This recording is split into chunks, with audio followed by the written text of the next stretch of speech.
I'm Angie Miller, and welcome to our Strong Mind, Strong Body series. I'm so happy you joined us here. I have a good friend and also a fellow NASM Master Instructor with me today. So we are going to talk about how reinvention can be your guide to greater success. So Josh is the perfect entrepreneur to have on this show because he is a person who has always liked to have multiple income streams. So it's one thing to pivot from being an in-person to an online trainer. It's another thing to actually generate that into having multiple income streams and growing a huge kind of global brand. So I'm super excited to have Josh on with us today. And one thing I do want to say is always feel free to add in your questions, join in on the conversation, because we see if you ask a question and we would definitely like to address it while we're here on this show. So Josh, I'd like to have you introduce yourself. Thank you, Angie. Yes, my name is Josh Gonzalez. I am from Texas. Let's see here. I've been in the fitness industry now for a long time, an old dog to this. I think I started my first jump into personal training in '97. So it's been a long time. From there, I've done several things in fitness. I was very lucky enough to become colleagues with Angie Miller and that great staff from NASM several years ago. And so far, so good.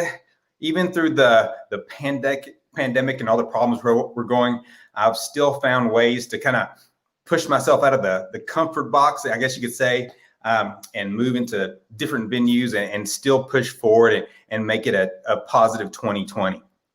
Yeah, you definitely have. And, you know, Josh, that's what made me think of you, is because, again, it's not just about pivoting from one-on-one training to being going online. You've actually decided to build kind of this dynamic brand with a lot of income streams. But really what I want to know is, what was your humble beginnings? Like, what was your very first start? Tell us where you started and how that went for you and what made you pivot from that into a different place.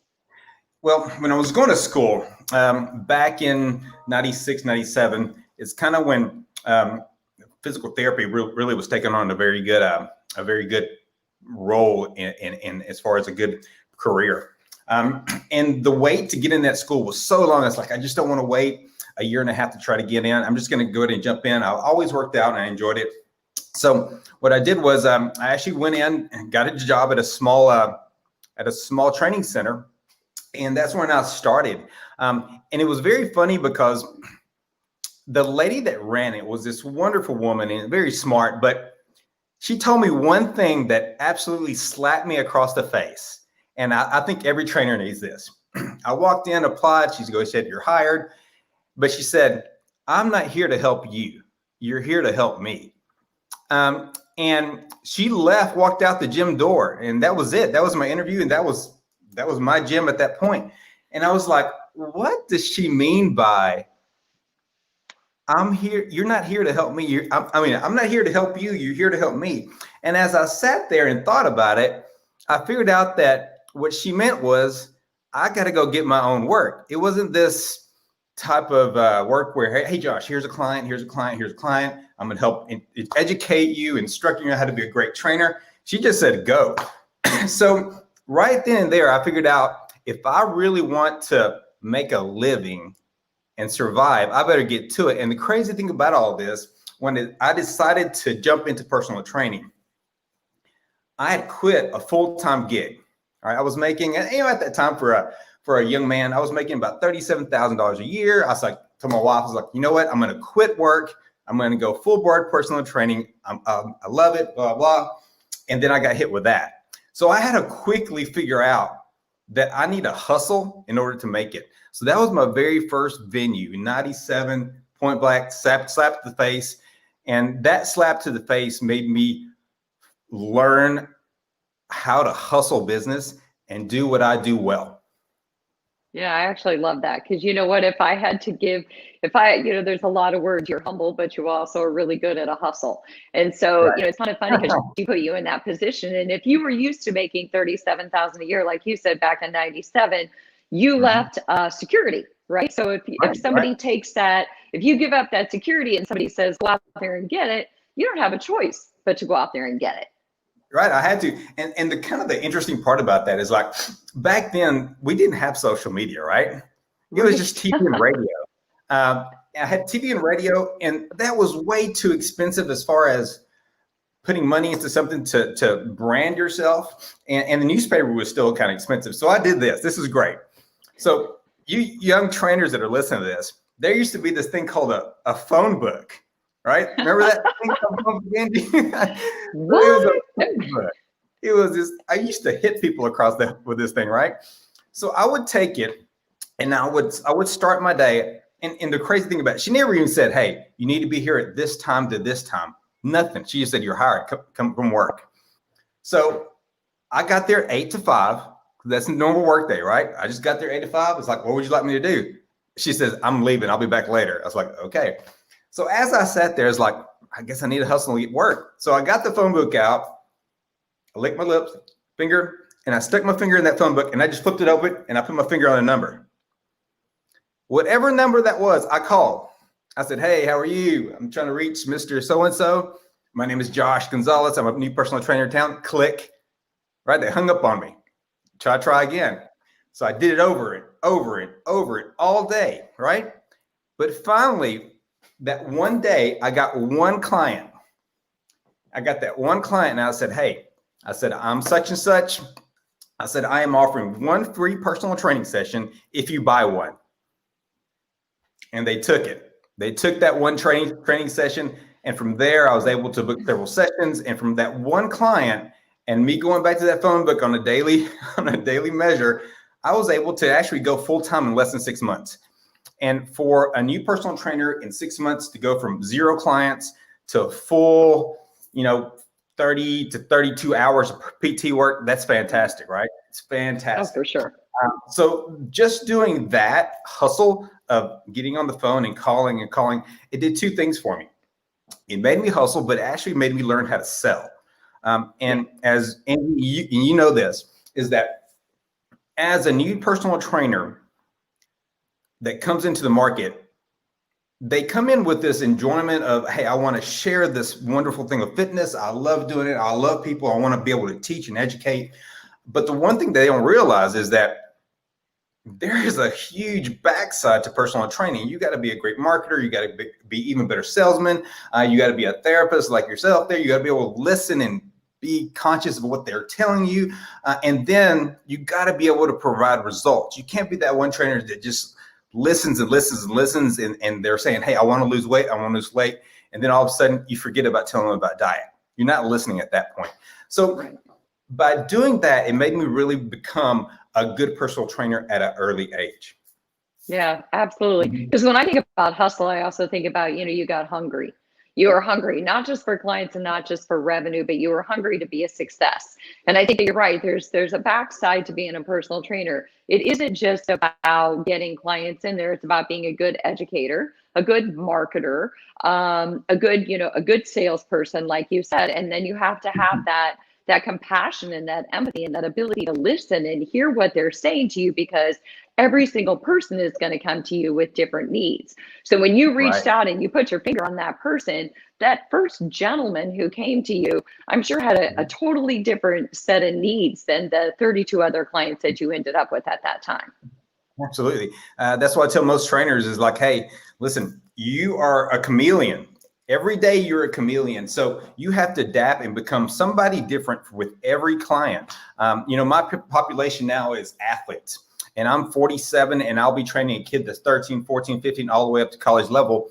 And I've got to adapt to their conversation and who they're talking to. And I've got to become that person. So when I train that 13, 14-year-old, they're looking at me with a little bit of tension, insecurity. And I've got to bring myself down to their level where it's fun. And they're like, man, Josh is cool. So I don't want to be that coach, this, because they're not going to enjoy it. I want them to love fitness. So yeah, you have to change, you have to adapt, you have to have so many roles. And I think that's adaptation and change and chameleon effect that I can give. I think that's been one of the biggest fortes of me reinventing myself and doing multiple different small businesses that have grown, and I'm still learning. Yeah, absolutely. Because part of being that chameleon is kind of seeing what's going on out there in the world and in the industry, and being able to adapt and mold yourself to whatever the needs are. So it still fits what your passion is. You're still, staying in your wheelhouse and staying with your original line of work and the thing that you always wanted to do, which was to help people. But you can kind of find a different way to do that depending on what the market is doing. So this gal, I have to know one thing before we move on. Are you still in touch with her or still in contact with her? Here's the crazy thing. I still train that person till this day. No way. That the first guy, you mean? I don't know what it is, but the majority of my clients that start with me, I have a high retention rate. I have at least 15 to 20 to 30 clients that have been with me for over 10 years. Yeah. Over 10 years. Cool. So they've actually seen me kind of grow up, but they're still at it. Mm-hmm. Okay. So stay with that for a minute. You do know what that is. What do you think is your secret to success? What do you think is the retention rate? The reason why people want to stay with you and don't want to leave you? If you had to give it one or two words, what is it that makes a trainer be able to hold on to people and keep those people for a long period of time?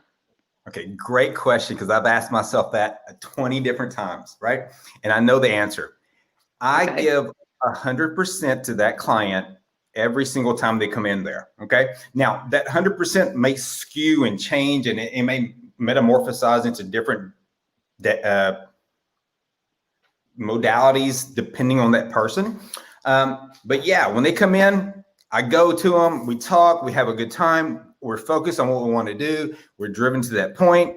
But as far as like the connection I have with that person, the interaction we're having, the amount of work that I'm putting in towards that person, it's the exact same attitude that I had when I was so energetic to meet them the very first day. And that's key, because as I know, and I've seen this, and Angie, you've seen it too, that personal trainers get in there and a lot of times they're super excited. And as they go through their lifespan as personal training, they start to kind of get lax in the way they train and the way they interact with that client. And they get somewhat content. They get content with that individual, and they forget that, hey, that person's paying me for a certain service, and I need to deliver 199% of that service every single day, because they're still paying the same rate, right? They're still paying you. The pay rate has not gone down since they started training you. So if they're paying you $100, $150 an hour, you better give them $10,000 worth of effort every single day.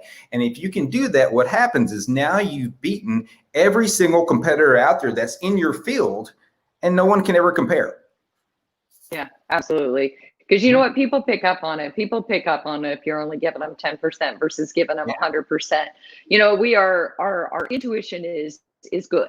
And so your clients know whether or not you're giving it all you've got or whether or not you're just showing up, right? So Josh, you get through this first experience and you have this, this woman who throws you out to the wolves, so to speak, which is probably the best thing that ever happened to you. Where do you go next? What inspires you to make the next move? Hey, Angie, you cut off right there. Can you say that again for me? Yeah, absolutely. So you get there, this woman kind of throws you to the wolves, so to speak. What inspires you to move on, to, take it to the next level? Because some people, they like to keep it simple. They like to stay comfortable, but you don't stay comfortable for too long. So what made you go, a different direction? Did I cut out on you again?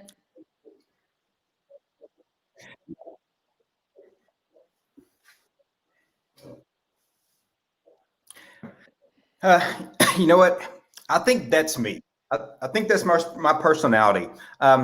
So when things begin to normalize and get streamlined and everything is going great, I get bored. I get upset. I get almost semi-depressed. So let's say my business is doing great. Everything's in place. Things are going normal. I'm going through my daily habitual workouts with clients. Business is going well. My classes are doing good. All my sales are good. If that stays normal, I somewhat get depressed. And I was like, okay, things are going great, but I've got to do something different. And that just may be my personality. If I'm bored with business really excites me. thing that gets me motivated is building a brand, building a new concept. I love it. I absolutely love it. That's why I enjoy teaching so much with NASM. When I'm out teaching and giving lectures, I can connect and really bring out something. It's an enjoyable factor for me. But when I'm working and I'm looking to develop a new brand, a new business, and it doesn't necessarily have to be just in fitness, I get really excited and then I get motivated and I work at a heightened level and I get these real fast. So that is me, but I will give you guys that are listening to you new trainers a huge suggestion. And Angie, I think we talked about this. There's no one in the entire world, and I may be wrong, that ever said, hey, I want to be 100 air, right? That nobody ever says that. I don't want to be 100 air, okay? With one-on-one personal training, you will eventually get to the point where your income stops. It cannot go any higher. Why? Because you can't work enough hours in the day. You may be completely stacked. There are people outside of you that are wanting to meet with you, but you know what? You just don't have time for them. And that happened to me at one time. So the first time that I noticed I needed to change and develop a new system was early on in my career. So I think it was after about 1 year of training in that ladies' center, I was completely stacked from 5 a.m. to 6 p.m. with clients. But what happened, there was a good buzz going around town. Hey, you guys have met Josh. He's super cool, good results. He's a great trainer, blah, blah, blah. So I started having lots of calls about, Josh, can I meet with you? Absolutely. Do you have that 5 p.m. spot? Sorry, it's already been taken. So I started turning away a lot of clients that wanted to train with me. Okay, that's something that I think is very common with many trainers. So I could have said, too bad, I'm done, or I revamped. So in most training centers, now mine may be different. In most training centers, you can't say, hey, I'm going to sublease my clients to other trainers. You have to go somewhere else. You have to spin off. So in order for me to double, triple my revenue, I had to leave that fitness center. I had to leave. I had to go. So I was fortunate enough to make a contract with the local country club to start my own first small center. And that worked fantastic. So from there, I resourced 2 new trainers, got 2 new trainers, and I gave them my entire existing clientele. Who does that, right? I was like, I'm going to give you all my clientele and I'm going to restart. So then I guess my second revenue stream was, my first one was I had to brand my name. Okay. In about a year, I branded my name. People knew who I was in town. Things were going great. I brought in 2 instructors that I gave my clients to. And then my second business was to brand their name underneath my overall my name. I don't know what you call it. So my job then was to make sure that they had a lot of clients and they went full time. So I got a cut of every one of their clients. So I took a big pay cut, but in less than 6 months, I was back to where I was with an empty load. Makes sense, right?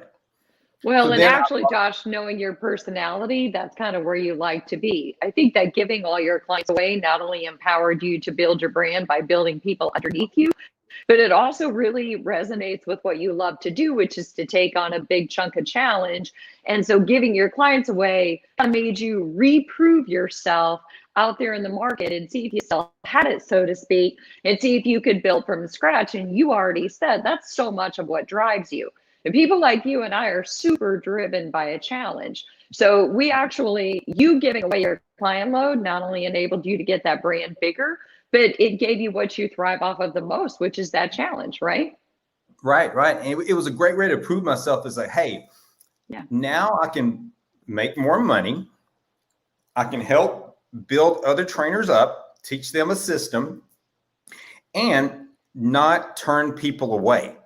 And that's just huge, right? So we got to start bringing in people that are better trainers than us to work underneath us and help us out, because in in a sole proprietor, as most trainers are, eventually you want to take yourself from sole proprietor, self-employed, to some type of business, right? So business means you've got a corporation where you have 3 or 4 people that are there to help you. That way, if I wanted to take off 2 weeks and go to Fiji and hang out, I'm not broke for 2 weeks, right? I still have income coming in. And that is critical for personal trainers to understand. It's a huge jump. It's a huge jump. But if you're confident with who you are, your sales, your marketing, how good your product is, it will always work out. And one thing that I've always kind of stuck to my guns is, if you start something and you just work at it and work at it and work out, eventually it will develop into something big. So from there, I developed, I guess, my own small fitness program as far as like group training program. And I was able to market that and take it to a big level as well. So once I got my clients going, my trainers moving in the right direction with PT work, then I was like, you know what? How can I make more money per hour versus just doing one client at a time? So then I started my first test series as far as a group training class. And it was somewhat like a boot camp, I guess you could say, but it was more like a weight loss challenge program. My first turnout, it was fantastic. Again, no social media, right? So you guys that are listening to this, that are trainers, this is probably my biggest hustle ever right here, okay? It turned out so good, Angie. It was awesome. All right, so I was like, okay, I'm gonna do a weight loss challenge. Okay, I'm gonna go market this to women. Okay, so you guys that are listening to this, if you're talking to women on weight loss, they're not going to connect with you. Why? Because they're not going to look at you and go, I want to look like Josh, right? It's not going to work, right, Angie?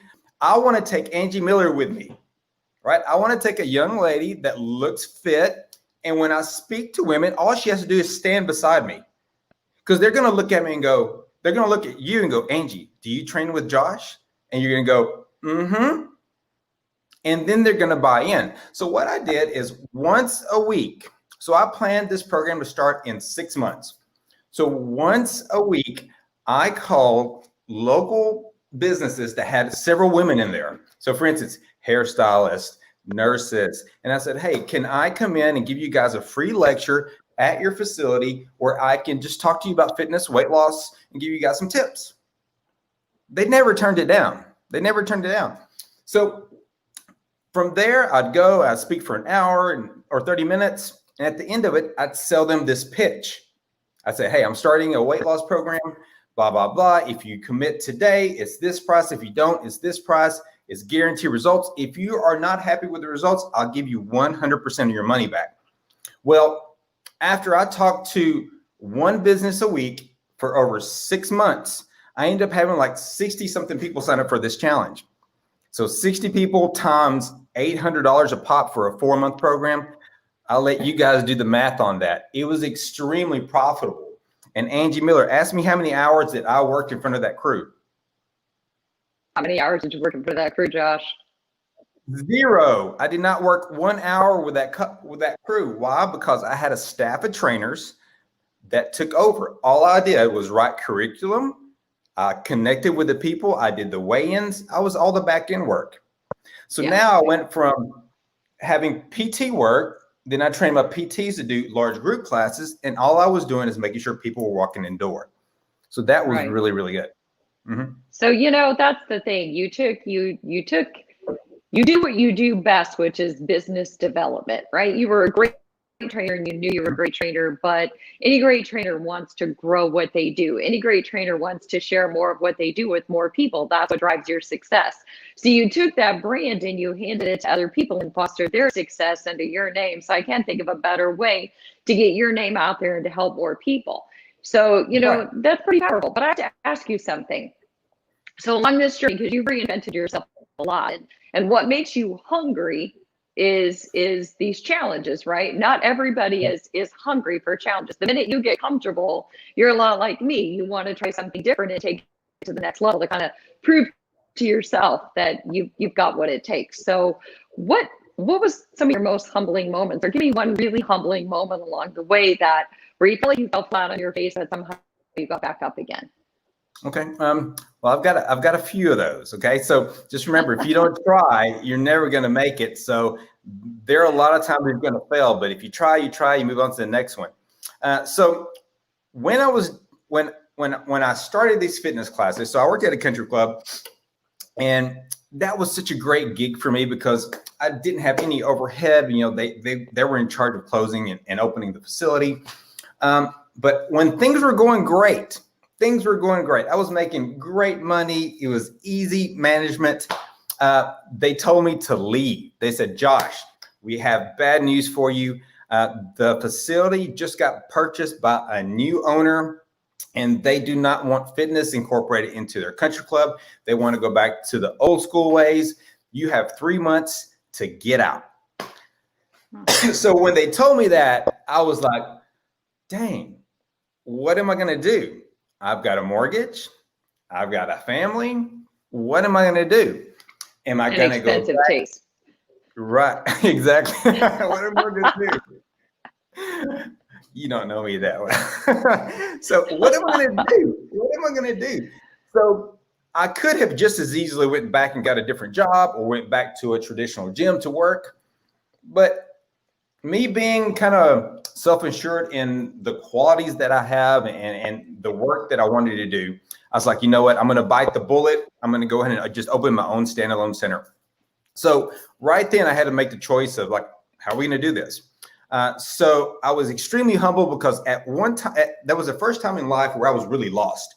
I didn't know what to do. I was really worried. I was like, what am I going to do? I've got a full staff of trainers that I'm taking care of as far as, you know, getting their clients. And then I have all my clients. What am I going to tell them? Right. So I ended up saying, come and clean. I was like, hey guys, listen, we've got to leave in 3 months. I understand if you want to go somewhere, trainers, you might have to go fend for yourself. But if you give me 3 months, I'm going to try to get the spot. So I did. I was able to secure my first gym.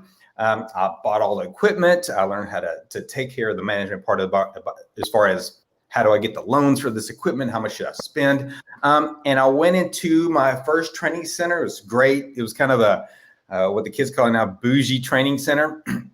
And after about 6 months, Angie, in my gym, I realized that I was not going to make it.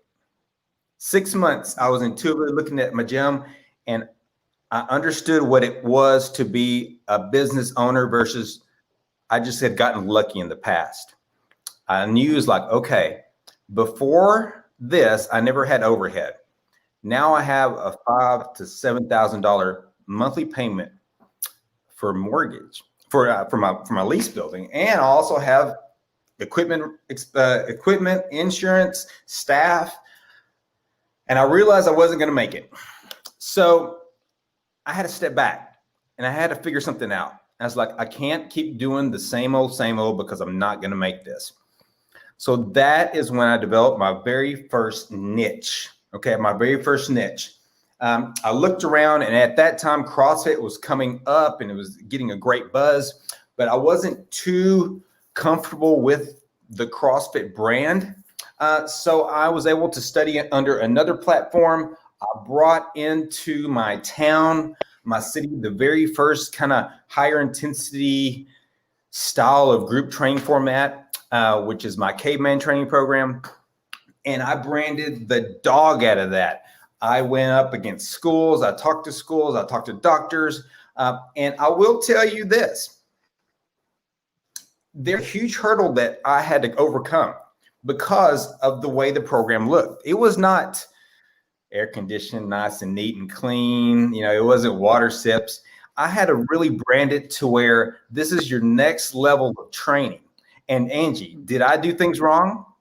Yeah, I did a lot of wrong things. I didn't follow the perfect NASM structured workout. You know, I hate to say it, but I did not follow. I had to throw a little crazy in there. I had to throw a lot of crazy in there. But that craziness was able to brand my program to where there was a buzz in town. I was like, hey, have you tried this crazy caveman training program? And even till this day, I'm branding that brand. And it's like the different workouts. So if you didn't want to do this workout, go try caveman training. The only difference now is I've made my program very, very smart using all the NASM variables. Okay. So that branding of that type of group training program actually got me over that hump, and it still follows me to this day, and it's still one of my most popular programs. Well, you know what? It's really not far removed from everything you've said all along, which is just to kind of step completely outside of your comfort zone and try something different, try something unique and different. You know, you had realized that during the situation, you thought it was going to be amazing. It didn't go the way you expected, but instead of laying down and giving up and walking away, you were like, you know what? I am a good business person. I just haven't been put to this type of challenge before. I haven't had this type of overhead. So I got to step into a completely different arena and try something that I haven't tried before. And I have to make it different and unique and something that people in this community have never seen before. And that's part of that marketing strategy that you talked about at the very beginning. Train yourself to be good at being that chameleon, knowing what's in their market, but more importantly, knowing what's not in their market. Right. You know, knowing what no one's ever done before, what people are missing, and then finding that space and saying, I can fit in there. I can find a way to get in there and make something of something that these people have never seen before. Right. So that was, I guess, if we're calling this reinvention, that was my third or fourth reinvention from personal trainer to personal trainer manager, from personal trainer manager to beginning of group training, and now to branding a group training program to where it's successful and going nationwide. And from there, Angie Miller, I guess another big mistake that I had was I was thinking, all right, I'm good. I got this figured out. Let's go to a different city. So I opened my second gym in another city. Okay. And this is where I learned an extremely valuable tool and very important tool, is that when you're a personal trainer and everybody loves you, you can't be in two places at one time. You just cannot. My second gym, for the first 2 years, I was there every day. I was working, I don't know how many hours I was working. It was so much workload. My wife and I were just tag teaming both centers, and it was going great. But just like, you know, when people find you entertaining and they like who you are, they want to walk in the door and go, where's Josh? I want Josh to coach me. I want Josh to do this, right? They love my type of style of training. So that gym, even though it was successful, it ended up failing for me. It ended up failing for me because, one, I got really tired. I got really tired of being in two spots. I got tired of the late days. I was working 16 to 18-hour days, and that is very hard to keep up. So I brought in other people to try to emulate what I do, and it just didn't work out. So luckily, I was able to sell that gym, and those people took it over, and I think it's doing well. But I learned a very valuable lesson in, I guess you can call it multiple gyms or franchising, that now I have passed on to my newest venture, the Push Code. And I think I've got it figured out. I think I got it figured out. All right. So what is it? All right. So it's called Scalability. All right. So scalability is one of the most important terms in business. You got to be able to have something that is written 1, 2, 3, 4, 5 if you want to grow, and you need to be able to take that product, take it to a different town, and implement those same steps and let it grow. And it can do the exact same thing. So what I did with the Push Code was I was able to develop a fantastic workout program that doesn't require my coaching for it to perform well. Yeah. So this is something that I sat and when I was developing this program, I was like, okay, I told my coaches, so listen, when we develop this program, I don't want any stars. I don't want any stars. I don't want the 5:00 p.m. class taught by me to be the most popular class. I don't want that, because if I want to go on vacation or if I don't want to work anymore that week, that class attendance is going to do what, Angie? It's going to drop, right? It's going to drop. So with that mindset, when I develop my program, I want to be able to give every individual the exact same feeling, outcome, personality through the workout, not so much through the coach. Now that is completely the opposite direction of most fitness programs, right? Because I know in the past, when I've taught different classes and I'm showing my coach, I said, listen, bring it, brother. When you're teaching this class, bring it. I want high intensity. I want you to bring it. I want people to cry. I want people to enjoy it. But on this part, I was like, I don't want a star. I want the workout. I want the machines to be the star. You're the director. All right. So now we call my guys directors. So this type of format or this concept that I'm using has worked extremely well, because now all my classes are pretty much even with the attendance, and it doesn't matter who teaches it, and everybody's getting the exact same feeling. And that's what scalability is, because now I can take my program, throw it into New York City, and it's going to work the same. Well, here's the thing, Josh, you kind of picked up on something that's happening all across the kind of group fitness model, which is kind of that branded programming, where they're recognizing that if you have a star, then if something happens and that star goes on vacation, then the program takes a big ding. And so you're kind of taking a page out of that book and saying, let's make it about the program, not the person leading it. And then the person leading it just adds value added, right? That's just a value added program, because if Josh goes in there and leads that program, at the end of the day, you can scale a program and you can develop a program, but you can't. Sometimes the one thing that we can't teach people, we can teach people the science, but we can't teach people personality. Right. So at the end of the day, I always say, cream rises to the top. So even when you do programs like that, my guess would be what you're going to find is those trainers who have just a very charismatic personality and who draw people to them are still probably going to have bigger classes and have a greater draw than some of those other classes. But still, all in all, you're right. It's a more leveled program, so to speak. It's a program that can be taken a lot of different places and still be successful. Right. Yeah. So when I originally built this program, this was my franchise model. I was like, you know what? The one thing that all trainers want, and I was one of the main ones, I want my own gym. They all say that, right? I want my own gym. I want to be a great trainer, but I want to own my own gym. Owning your own gym is a hard business, because there's so much competition. You have so many big business out there that can put a gym right beside you, and that can just completely kill you. And it's funny, because one of the nation's biggest gyms opened this fitness center. I'm literally one door frame from my gym. And even though they've opened, my business has thrived. And it may have a lot to do with that. So when I built my Push Good program, I was really developing a program for a personal trainer who's like, you know what? I'm ready to open my own gym. And then I say, stop, wait, stop. Do you have a brand? Do you have a niche? Do you have all these things? Are you ready to throw into it? And do you have 20 hours that you want to invest of your time on the daily?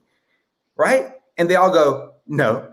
I was like, well, wait, you can't just do this off of, I want to do something. You got to have a plan. So this program, hopefully, eventually, once we get past this pandemic and things are going back to norm, trainers can find a good product that can put in place, run a system, have a great successful gym, and then do their back end work, and they'll be super positive.